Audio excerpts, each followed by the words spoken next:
बेटा अब तेरी शादी के लिए लड़का देखना होगा। तेरी शादी कर दूंगी अब। क्या मम्मी, जब देखो लड़का लड़का लड़का, परेशान हो गई हूँ मैं। अभी मेरी उम्र ही क्या है, अभी तो मेरा ग्रेजुएशन पूरा हुआ है। मुझे शादी में कोई इंटरेस्ट नहीं है, मुझे शादी वादी नहीं करनी। आपको इतना ही है तो आप ही कर लो ना दोबारा शादी मेरी जगह। चुप कर बेशरम, तेरी उम्र में मेरे 2-2 बच्चे हो गए थे। शादी तेरी मैं कोई ऐसे वैसे घर में थोड़ी ना कर दूंगी। अच्छा पैसे वाला घर ढूंढूंगी, जॉइंट फैमिली होगी तो कोई दिक्कत नहीं होगी। सारे काम तो तेरी जेठानी और सास ही कर देंगे। मुझे शादी नहीं करनी, मैं बोल देती हूँ। अंजलि गुस्सा होकर चली जाती है और अपने कमरे में जाकर बहुत रोती है।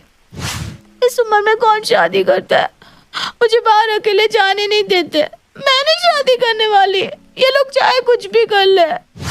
अंजू अंजलि की शादी करवाने के लिए कमर कस लेती है और लड़के देखने लगती है। अंजू अपनी हर मुमकिन कोशिश करती है कि अंजलि को शादी के लिए मना सके। उत्तम जब अंजू को पसंद आ जाता है तब अंजू अंजलि से कहती है, बेटा एक बार उत्तम को देख ले, बहुत हैंडसम है। माँ तुम भी ना, तुम्हें पता है ना मुझसे घर के काम या किसी भी चीज की समझ नहीं है मुझमें। मैं वहाँ क्या करूँगी, सबको कैसे संभालूंगी। बेटा तुझे कुछ नहीं करना, तू बस वही करना जो तेरी जेठानी करेगी। बाकी तुझे कहीं दिमाग नहीं लगाना। और घर संभालना कोई तोप थोड़ी ना है। मुझे भी कौन सा कुछ आता था जब मैं शादी करके आई थी यहाँ। मैं वैसे वैसे करती थी जैसा जैसा मेरी जेठानी करती थी, और आज देख ले कहाँ हूँ मैं। अंजू की बातें सुन अंजलि शादी के लिए तैयार हो जाती है। अंजलि और उत्तम की शादी बड़े ही अच्छे से हो जाती है। अंजलि ससुराल में आने के साथ ही देखती है कि उसकी जेठानी मेकअप कर रखी है। जेठानी को देखकर अंजलि मन ही मन कहती है, भाभी तो फुल टू मेकअप में रहती है, तो मैं भी मेकअप कर सकती हूँ। अंजलि शादी के पहले ही दिन सज धज के तैयार हो जाती है और अपनी जेठानी के साथ रसोई में चली जाती है। अंजलि मैं नाश्ता बना रही हूँ, तुम मेरा साथ देना। जी भाभी। वो मन ही मन सोचती है, ऐसे भी मुझे क्या ही आता है, मुझे तो आपकी कॉपी ही करना है। आपने खुद ही कह दिया कॉपी करने को, उससे बड़ी बात क्या होगी। हमारे घर में ना सबको इटालियन बहुत पसंद है, स्पेशली पिज्जा एंड लजानिया। शीतल नाश्ता बनाने लगती है। अंजलि भी उसके साथ उसका हाथ बटाने लगती है और फिर दोनों मिलकर सबको नाश्ता परोसती है। अपनी दोनों बहुओं को एक साथ काम करता देख मीरा कहती है, दोनों एक दूसरे के काम में हाथ बटाती बहुत अच्छी लग रही हो। इसी तरह हमेशा एक साथ रहना। माँ तभी तो आज पिज्जा में बिना चीज के डबल चीज का स्वाद आ रहा है। आप भी ना कुछ भी बोल देते हो। इसी तरह एक हफ्ता बीत जाता है। शादी में आए सभी रिश्तेदार चले जाते हैं। फिर एक रोज अंजलि देखती है कि शीतल जींस के साथ हाई हील्स पहने अपने कमरे से निकल कर आ रही है। अंजलि मैं तुम्हारे भैया के साथ घूमने जा रही हूँ, तुम खाना पीना बना लेना और उत्तम और मम्मी जी को खिला देना। जी भाभी, जींस टॉप में तो आप बवाल दिखती हो। मैं तो हमेशा ही जींस टॉप ही पहनती हूँ, ये तो तुम्हारी शादी के कारण मुझे पहनना पड़ा। सारे रिश्तेदार आए हुए थे ना, वरना मैं तो जींस ही पहनती हूँ। चलो चलती हूँ, तुम्हारे भैया इंतजार कर रहे होंगे। शीतल अर्जुन के साथ घूमने चली जाती है। इधर अंजलि भी जींस टॉप पहन लेती है। मैं भी अब जीन्स ही पहनूंगी, वही तो कंफर्टेबल होता है। अंजलि जींस पहनकर फुल टू मेकअप में तैयार हो जाती है और रसोई में लजानिया और पिज्जा बनाने लगती है।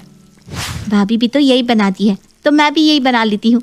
सबको पसंद भी आता है और सब दबा के खाते भी हैं। अंजलि पिज्जा और लजानिया बनाकर अपनी सास और उत्तम को परोसती है। खाना देखकर उत्तम कहता है, ये क्या है अंजलि, हर टाइम पे अब क्या इटालियन ही खाने को मिलेगा। भाभी को इटालियन डिशेस ज्यादा आती है, तो क्या तुम्हें भी यही आता है? तुम तो कुछ अलग सा बनाओ जो तुम्हें आता हो। भाभी को कॉपी करना जरूरी है क्या? अरे खा लेना बेटा, बहू ने बना तो दिया। मुझे लगा सबको यही पसंद है तो मैंने यही बना दिया। अरे कोई बात नहीं बहू, अब तो इंडियन खाना बनाना। एक बहू विदेशी तो दूसरी देसी भी तो होनी चाहिए ना। उत्तम का चेहरा गुस्से से लाल हो जाता है और अंजलि की आंखें नम हो जाती है। उत्तम थोड़ा बहुत ही खाकर उठ जाता है। अंजलि अपने कमरे में जाकर अपनी माँ को फोन करके कहती है, माँ तुमने तो कहा था जैसी मेरी जेठानी करे मुझे भी वैसा ही करना है। अब मैंने वही बनाया जो मेरी जेठानी हमेशा बनाती है। फिर भी उत्तम ने ना मुझ पर बहुत गुस्सा किया। अब तुम्हें बताओ मैं क्या करूं? अरे पागल, एक ही खाना तुरंत नहीं बनाना है। देख, खाना जो जो तेरी जेठानी बनाती सब तू सीख ले, फिर बदल बदल कर बना। जैसे कल तेरी जेठानी ने पिज्ज़ा बनाया था तो तूने आज फिर पिज्ज़ा बना दिया। अरे जिसकी जगह परसों जो शीतल ने बनाया था वही बना लेती। हाँ ठीक कहा माँ, मुझे आज ना गार्लिक ब्रेड एंड नूडल्स बनाना चाहिए था। अब मैं समझ गई कि भाभी को कॉपी करना है, लेकिन तुरंत नहीं। अंजलि अपने दिमाग में बस कॉपी करना छाप लेती है। इसी तरह दिन बीतने लगते हैं। एक रोज शीतल की कुछ फ्रेंड्स उसके घर आती है। आओ आओ फ्रेंड्स, तुम लोगों का ही मैं वेट कर रही थी। बताओ, चाय लोगी या कोल्ड ड्रिंक? चाय या कोल्ड ड्रिंक नहीं, हम तो तेरे हाथों की कॉफ़ी पीना पसंद करते हैं। बहुत दिन भी हो गए हैं पिए। कॉफी के साथ साथ तुम लोगों के फेवरेट कटलेट भी लाती हूँ। ये हुई ना बात, दोस्तों तो तेरी तरह मन की बात ना झट से जान ले। कॉफी कटलेट के साथ तंबोला खेलने का मजा ही कुछ और होता है ना। शीतल कटलेट और कॉफी लेकर आती है और अपने दोस्तों के साथ तंबोला खेलने लगती है। अंजलि उन लोगों को बस देखती रहती है और उनकी बातें सुनती रहती है। शीतल, एक न्यू ईयर किटी स्टार्ट कर रही हूँ, तू भी उसमें ज्वाइन कर ले, हम बहुत मजे करेंगे। यार मैं पहले से ही ना 2-3 किट्टी कर रही हूँ, अब एक और नहीं ज्वाइन कर सकती। अरे जहाँ 3 खेल रही है वहाँ एक और सही, तुझे ना ज्वाइन करना होगा। इसी बहाने तो मिलते हैं हम, वरना दोस्ती बस फोन तक ही रह जाती है। तुम लोग इसका नाम लिख दो, तुम्हें हम ऑर्डर दे रहे हैं शीतल, तुझे आना ही पड़ेगा, समझी? अरे ठीक है पापा, दोस्तों से कोई जीत पाया है जो मैं तुमसे जीतूंगी। अंजलि अपने कमरे में चली जाती है और अपनी सहेली टीना को कॉल करती है। टीना, हम लोग ना मिल ही नहीं पाते, क्यों ना हम लोग किट्टी खेलना शुरू कर दे। किट्टी? हाँ किट्टी, मेरी जेठानी तो 4-4 किट्टी खेलती है। हम लोग भी अब किट्टी खेलना शुरू करेंगे ना। ठीक है, मैं बाकी मेंबर्स को ऐड करती हूँ। फिर अंजलि सोचती है, मैं अगले महीने से किट्टी खेलना शुरू करूंगी। किसी को पता नहीं चलेगा कि मैं जेठानी जी की कॉपी कर रही हूँ। कल मैं भी शॉपिंग पे जाऊंगी अपने उत्तम के साथ, जैसे भाभी जाती है भैया के साथ। अगले दिन अंजलि भी शीतल की तरह जींस टॉप और हाई हील्स पहनकर तैयार हो जाती है और उत्तम से कहती है, हम शॉपिंग पर चल रहे हैं। अचानक से शॉपिंग अभी? वैसे तुम आज भाभी की तरह दिख रही हो। हाँ, अपने पति के साथ कहीं जाने के लिए कोई वक्त नहीं होता। अंजलि और उत्तम बाहर जाने के लिए निकलने लगते हैं। तभी अंजलि उत्तम से कहती है, तुम चलो, मैं आती हूँ। ठीक है, मैं बाहर तुम्हारा इंतजार करता हूँ। अंजलि शीतल के पास जाकर कहती है, भाभी मैं उत्तम के साथ बाहर जा रही हूँ, आप खाने का देख लेना। शीतल 2 मिनट तक तो अंजलि को देखती रहती है, फिर कहती है, ठीक है तुम जाओ, मैं हूं ना। अंजलि उत्तम के साथ चली जाती है। इधर शीतल अर्जुन से कहती है, आज मैंने अंजलि में अपनी छवि देखी, मुझे तो लग रहा था कि मैं ही खड़ी हूँ। मुझे लगता है अंजलि तुम्हारी कॉपी करती है, जैसा तुम करती हो वो भी वैसा ही करती है, खाने से लेकर पहनने तक सब कुछ कॉपी। इधर अंजलि शॉपिंग में लग जाती है और एक सीलिंग बैग खरीदती है जो कि हूबहू वैसा होता है जैसा शीतल के पास था। उत्तम देखो ये कैसा लग रहा है। यार ये तो सेम भाभी के पास है, वैसा ही लग रहा है। कुछ और ले लो ना तुम। नहीं, ऐसा कुछ भी नहीं है। अब मैंने ले लिया है तो मैं वापस नहीं करूंगी। अंजलि और उत्तम शॉपिंग करके खा पी कर घर वापस चले जाते हैं। दिन बीतने लगते हैं। अंजलि शीतल की हर चीज में कॉपी करती रहती। एक रोज रात को अंजलि 12 बजे उत्तम से कहती है, मुझे नींद ही नहीं आ रही, चलो ना तंबोला खेलते हैं। मैं कॉफी और कटलेट बनाकर लाती हूँ, बहुत मजा आएगा। अंजलि कटलेट और कॉफी बनाकर ले आती है। क्या उत्तम, तुमने अभी तक तंबोला नहीं निकाला? मुझे खेलना है ना। उत्तम झड़क कर कहता है, ये सब क्या है? जब देखो तुम भाभी को कॉपी करने में लगी रहती हो। आज तक तंबोला तुमने पहले कभी खेला है क्या? जब देखो भाभी को कॉपी करने में लगी रहती हो। तुम ना कुछ भी बोले जा रहे हो। क्या कुछ भी? यही तो सच है। तुम जो हो, जैसी हो वैसी ही रहो, अंजलि बनकर रहो। तुम्हें शीतल क्यों बनना है? अंजलि फूट फूट कर रोने लगती है। मुझे मेरी माँ ने कहा था कि तू वही करना जैसा तेरी जेठानी करे, इसलिए मैं वही करने लगी जैसा भाभी करती है। इस घर में सबको समझ में आता है कि तुम भाभी को कॉपी कर रही हो। तुम जैसी हो मैंने तुम्हें वैसे ही पसंद किया है। मैंने अंजलि से शादी की है, किसी कॉपीकैट से नहीं। कल से तुम्हें किसी की कॉपी करने की कोई जरूरत नहीं है। तुम्हें कोई काम नहीं आता ना तो ना आए, लेकिन तुम्हें भाभी या किसी की कॉपी करने की जरूरत नहीं है।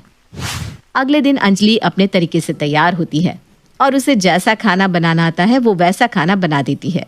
आज अंजलि के हाथों का इंडियन खाना खाकर सब खुश हो जाते हैं और मीरा कहती है, आज मुझे लग रहा है मेरी 2 बहुएं हैं और दोनों अलग है, लेकिन दोनों अपने आप में सबसे अलग है। आज लग रहा है कि अंजलि ने खाना बनाया है, शीतल ने नहीं। थैंक यू भैया। हम सबको अंजलि ही पसंद है, तुम्हारे हाथों में जादू है। अंजलि अब अंजलि बनकर सबके साथ रहने लगती है। दिव्या दिखने में बहुत सुंदर थी। वहीं सुलभ की नजर दिव्या पर पड़ती ही वो दिव्या से प्यार करने लगता है और उससे शादी करने के लिए बेताब हो जाता है। कुछ ही दिनों में वो दिव्या से शादी करके उसे अपने घर ले आता है। अरे आओ बहू आओ, मेरी तो आंखें तरस गई थी अपनी सुंदर सी बहू देखने के लिए। अरे उर्मिला, तेरी बहू तो बहुत ही सुंदर है। हाँ होगी ही, बड़े घर की बेटी है। फिर उर्मिला जी रीति रिवाज से अपनी बहू का गृह प्रवेश कराती है और उसे घर के अंदर ले आती है। बहू, अब से ये तुम्हारा ही घर है और कभी किसी चीज की कमी हो तो तुरंत कह देना, झिझकना मत। जी माँ जी। अगली सुबह बहू, आज तेरी मुंह दिखाई है, तैयार हो जा, मोहल्ले की औरतें आएगी देखने के लिए। जी ठीक है माँ जी। फिर दिव्या अच्छे से तैयार होकर सबके सामने आती है और एक एक करके सभी दिव्या के मुंह दिखाई करते हैं। भाई मानना पड़ेगा, उर्मिला जी तो खरा सोना लाई है। हाँ वैसे बहू, जितना खरा सोना भी मिल जाता तो क्या बात थी। क्यों भाई, खरा सोना नहीं मिला क्या? हमने तो सुना है कि तुम्हारी बहू बड़े ऊंचे खानदान की है। सो तो है, और जब सोने जैसी बहू मिली है तो सोना क्या करूंगी। इस तरह सभी औरतें हंसी ठिठोली करके मुंह दिखाई की रस्म पूरी करती हैं। वहीं रात में, सुलभ जी आप मुझसे प्यार तो करते हैं ना? हाँ डार्लिंग, अब ये कोई पूछने वाली बात है क्या?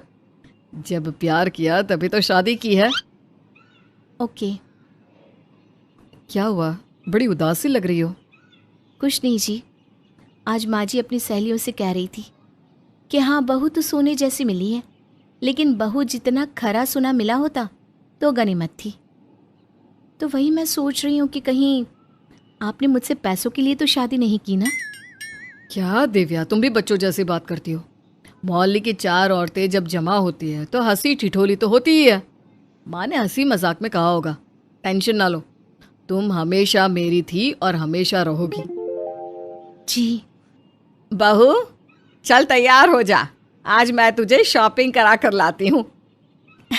ठीक है माँ जी, मैं अभी तैयार होकर आती हूँ। फिर दोनों सास बहू शॉपिंग पर जाती हैं। ये क्या माँ जी, शॉपिंग का कहकर आप मुझे इस सस्ते से मॉल में ले आई? मैं तो सोच रही थी कि आप मुझे सब्जी सांची या ज़ारा, ज़ूडियो लेकर जाएंगे शॉपिंग के लिए। खैर कोई ना। अरे कोई बात नहीं बहू, अभी तो यहाँ से शॉपिंग कर ले, अगली बार मैं तुझे किसी महंगे ब्रांड के शोरूम में ही ले जाऊंगी शॉपिंग के लिए, बस। जी मम्मी जी। फिर दोनों सास बहू जमकर शॉपिंग करती हैं। आज तो थक गई शॉपिंग करके। कहाँ गए थे शॉपिंग के लिए? माँ जी पास के सस्ते मार्केट में लेकर गई थी। ऊपर से वहाँ तो खुली दुकानें थी, एसी भी नहीं थी। देखो ना, स्किन टैन हो गई मेरी। सस्ते मार्केट क्यों गए? मॉल या शोरूम में जाना था ना।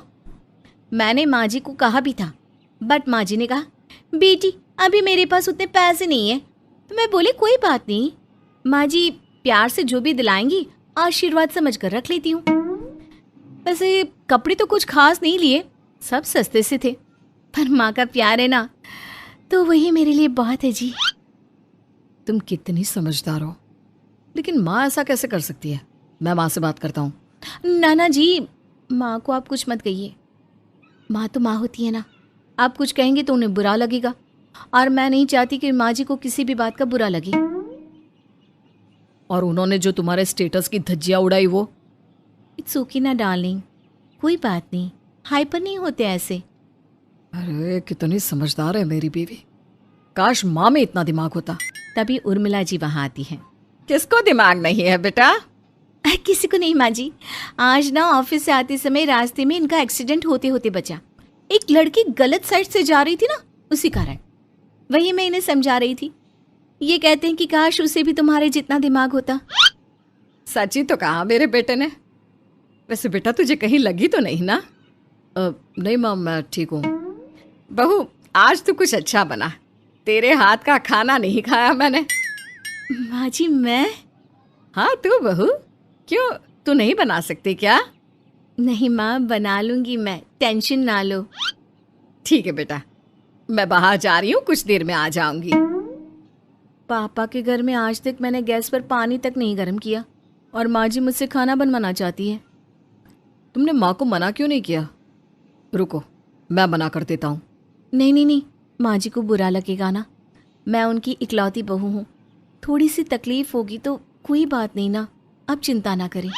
बहू, मैं आती हूँ थोड़ी देर में। जी माँ जी। फिर दिव्या खाना बनाने के लिए किचन में चली जाती है और कुछ देर बाद किचन में कुछ ब्लास्ट होने की आवाज आती है। बाहर से आई उर्मिला जी और सुलभ भागे भागे किचन में जाते हैं। दिव्या, तुम ठीक हो ना? ये कुकर कैसे फटा? मुझे नहीं पता खाना कैसे बनता है और मैं बनाने गई तो ऐसा हो गया।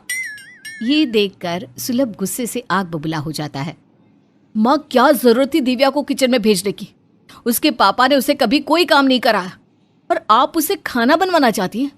भूलिए मत, वो बड़े घर की बेटी है, वो चीप नहीं है, वो ऐसे काम नहीं करेगी। अरे बेटा, क्या हुआ तुझे? मुझे नहीं पता था कि बहू को खाना बनाना नहीं आता, वरना मैं कहती ही नहीं। तो मुंह में जुबान नहीं है? आप पूछ नहीं सकती थी उससे? देखो, अगर आज उसे कुछ हो जाता तो। इस तरह सुलभ अपनी माँ को खूब डांट लगाता है और दोनों माँ बेटे में खूब बहस होती है। अरे अरे, आप दोनों लड़िए मत प्लीज, मुझे बिल्कुल अच्छा नहीं लग रहा घर का ये माहौल। सुलभ जी छोड़िए ना, जाने दीजिए, जो हो गया सो गया। माँ जी, आप भी इनकी बातों को दिल पर ना लीजिए। कमरे में तुमने मुझे क्यों रोका? माँ ऐसा कैसे कर सकती है? पहले मोहल्ले की औरतों के सामने तुम्हारे पिता की बेइज्जती की, फिर सस्ते से मार्केट ले जाकर तुम्हारे स्टेटस की धज्जियां उड़ा दी उन्होंने, और अब तो हद हो गई, जबरन तुमसे खाना बनवा रही है। तुम्हें कुछ हो जाता तो? अब टेंशन ना लो ना जी, वो माँ है और माँ कभी किसी का बुरा नहीं सोचती।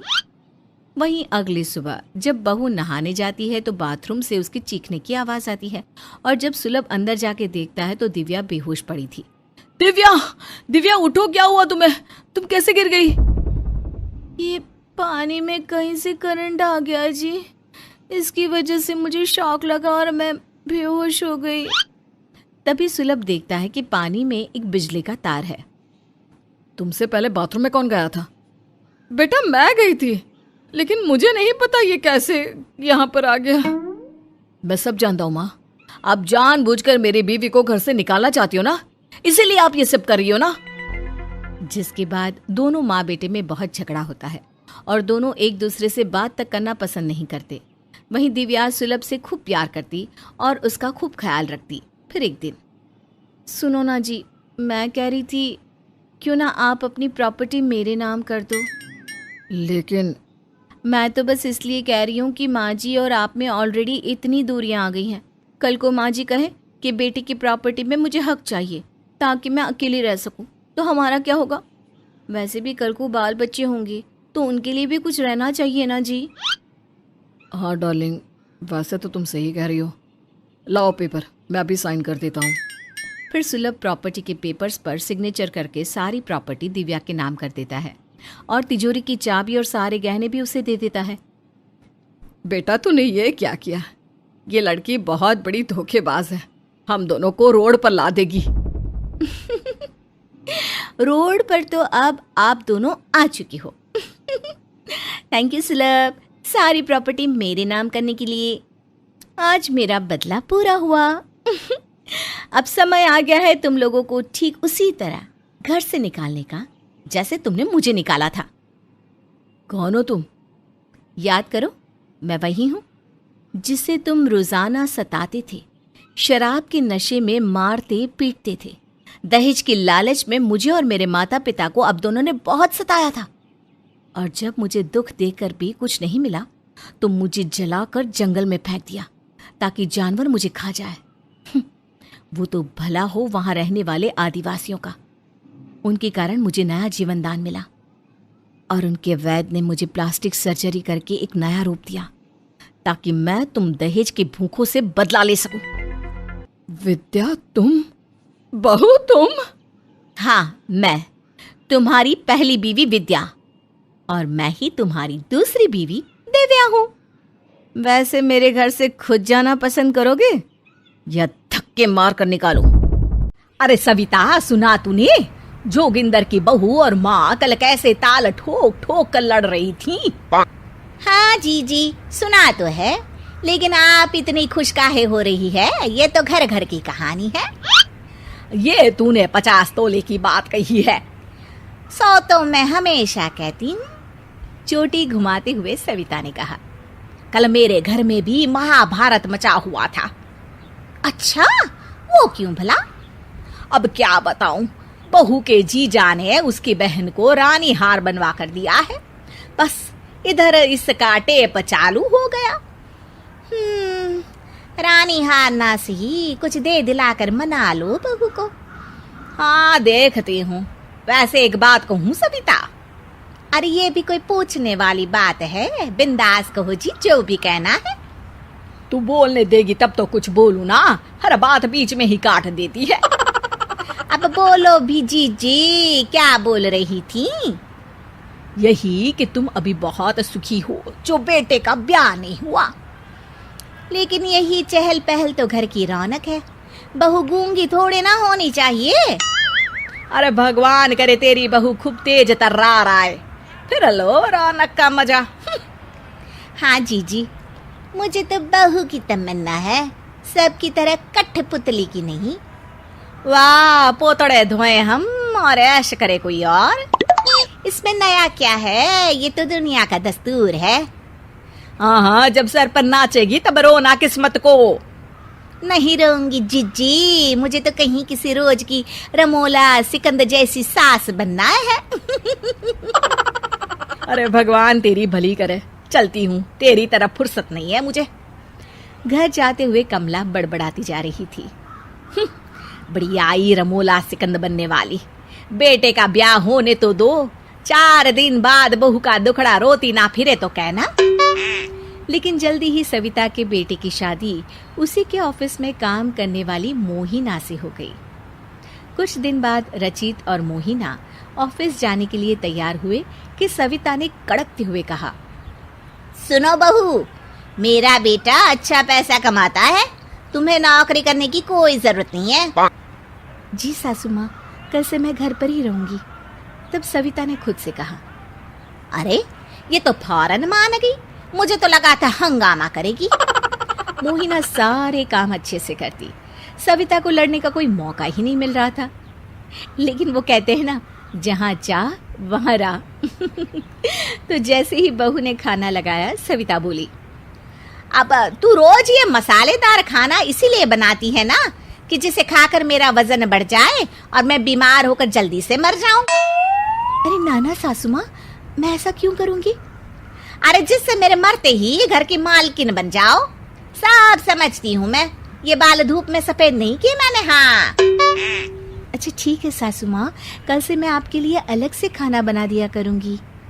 और अगले दिन से सविता के लिए अलग से सादा खाना बनने लगा। एक दिन मोहिना ने सोचा, क्यों ना आज मंदिर साफ करके सजा दूं, सासू माँ खुश हो जाएंगी। लेकिन जब सविता ने देखा तो बहुत गुस्सा हो गई। बहू! आवाज सुनकर दौड़ती हुई कमला आ गई।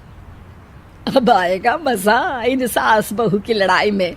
अरे क्या हुआ सविता, गला फाड़ कर क्यों चिल्ला रही है? हे भगवान, क्या बताऊं जीजी, देखो तो ये क्या अनर्थ कर डाला इसने। पंचक में कौन मंदिर साफ करता है? तब तक मोहिना भी आ जाती है। जी सासू माँ। अरे सासू माँ की बच्ची, ये सब क्या है? वो मंदिर साफ किया है। तुम्हारी माँ ने तुम्हें सिखाया नहीं कि पंचक में मंदिर साफ नहीं करते? वो तो याद नहीं रहा। हाँ, उस मुझे मोबाइल से फुर्सत मिले तब ना कुछ याद रहेगा। हे भगवान, इस लोक के साथ परलोक भी बिगाड़ देगी ये कलमुही। माफ कर दीजिए, आगे से बिना पूछे कुछ नहीं करूंगी। फिर कमला ने कहा, आप बैठिए चाची जी, मैं चाय बना कर लाती हूँ। अरे सविता, तुम्हारी बहू तो बड़ी समझदार है, तुम्हें बात बढ़ाने का मौका ही नहीं दिया। अभी कुछ दिनों बाद पॉलिश उतरेगा जीजी। वो क्या कहते हैं अंग्रेजी में, जस्ट वेट एंड वॉच। कल से घुटनों में दर्द सा है। अरे सुबह सुबह टहलने चला करना मेरे साथ। सही कहा जीजी, कल से ही चलती हूँ। तो ठीक है, फिर कल मिलते हैं। बहू, कल से मैं मॉर्निंग वॉक के लिए जाऊंगी। 6 बजे लेमन टी बना देना। जी ठीक है। ऐसे ही एक दिन मोहिना चाय का कप लेने सविता के कमरे में जाती है। सासू माँ का कमरा तो बहुत गंदा है, आज मैं ही साफ कर देती हूँ। वैसे भी वो अभी घूमने गई हैं और मैं फ्री भी तो हूँ।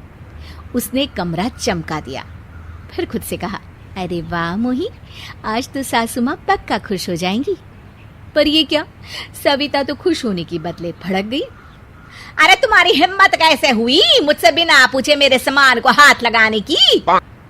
सासू माँ, कमरा बहुत गंदा था तो मैंने सोचा। अच्छा, तो तू ये कहना चाह रही है कि मैं गंदगी में रहती हूँ, हैं? मेरे राज में फर्श ऐसे चमकते थे जैसे आईने, समझी? जी। और आगे से मेरे किसी सामान को हाथ मत लगाना। नहीं लगाऊंगी। और हाँ, मेरे बेटे को मेरे खिलाफ भड़काया तो मुझसे बुरा कोई नहीं होगा। जी कुछ नहीं कहूंगी सासू माँ, आप नहा लीजिए, खाना बन गया है। हाँ हाँ, नहाती हूँ, अकल मत दे मुझे। शाम को सविता ने सोचा, चलो चलकर कमला जीजी के हाल चाल ले आती हूँ। अरे आओ सविता, आओ बैठो, कहो कैसे आना हुआ? बस जीजी, सोचा 2-3 दिनों से मिली नहीं तो मिल लूँ आपसे। अच्छा किया। और बता, क्या हाल चाल है मेरी रमोला? अरे काहे की रमोला जीजी, मेरी बहू को किसी बात पर गुस्सा ही नहीं आता, ना ही वो लड़ती है। लगता है मेरा ये अरमान कभी पूरा ही नहीं होगा। अरे होगा कैसे नहीं, अभी तुरुप का इक्का तो तुमने चला ही नहीं है और हार मान ली। मैं कुछ समझी नहीं जीजी।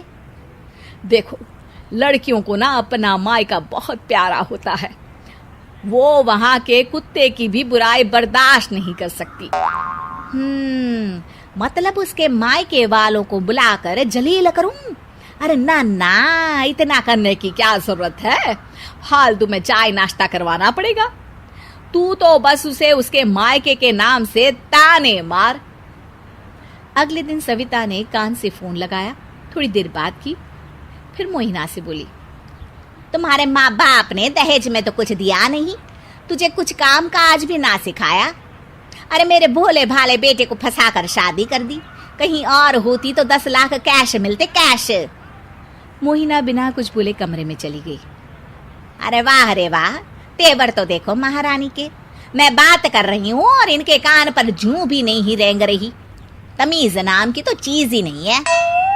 तभी मोहिना आई और अपना एटीएम सविता को देते हुए कहा, मेरे मम्मी पापा के सारे पैसे हम भाई बहन की पढ़ाई पर खर्च हो गए, लेकिन सासू माँ आप इसे रख लीजिए, ये मेरा एटीएम है, इसमें पूरे 15 लाख रुपए हैं। और रही बात कामकाज की, तो आप सिखा दीजिएगा, आप भी तो मेरी माँ हैं। ये सुनकर सविता ने मोहिना को गले लगा लिया और बोली, तू दो नहाओ पूतो फलो, तुमने तो मेरा दिल ही जीत लिया बहू। शिक्षा, हम अपने अच्छे व्यवहार से किसी का भी दिल जीत सकते हैं। शांताबाई एक ऐसी बाई थी जो लोगों के घरों में काम करने के साथ साथ एक घर की दूसरे घर में चुगली करने के भी पैसे अलग से लेती थी। इसलिए सोसाइटी की सभी औरतें उसे खूब पसंद करती थी। ये ले शांताबाई, इस महीने की तेरी तनख्वाह और ये तेरे 800 रुपए पड़ोसियों की चुगली बताने के। ठीक है, अब मैं चलती है।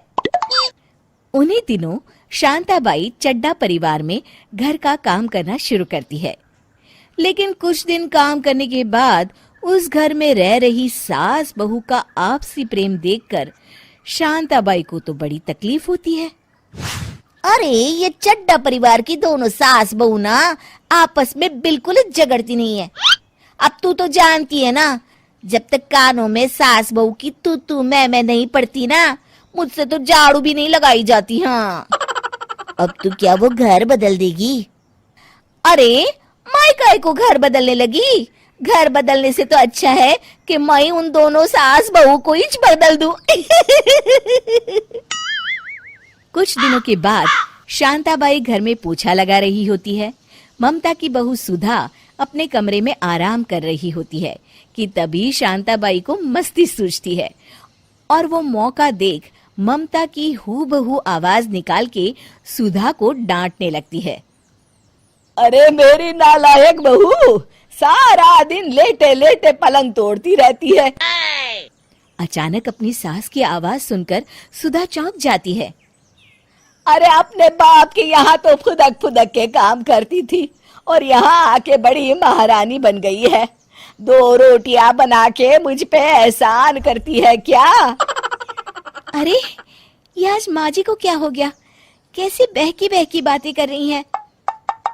अरे मैं सब जानती हूँ, पड़ोस की औरतों के पास जाकर मेरी बुराई करती है।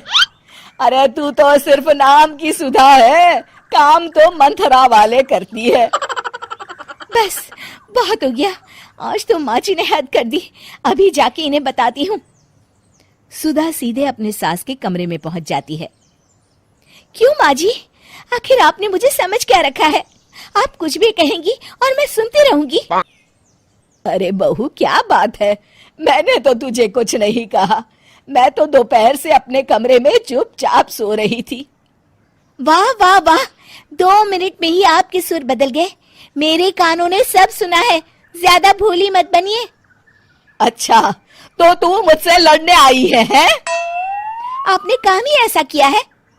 देखते ही देखते दोनों के बीच बात इतनी बढ़ जाती है कि दोनों अपना आपा खो देती हैं और एक दूसरे को भला बुरा कहने लगती हैं।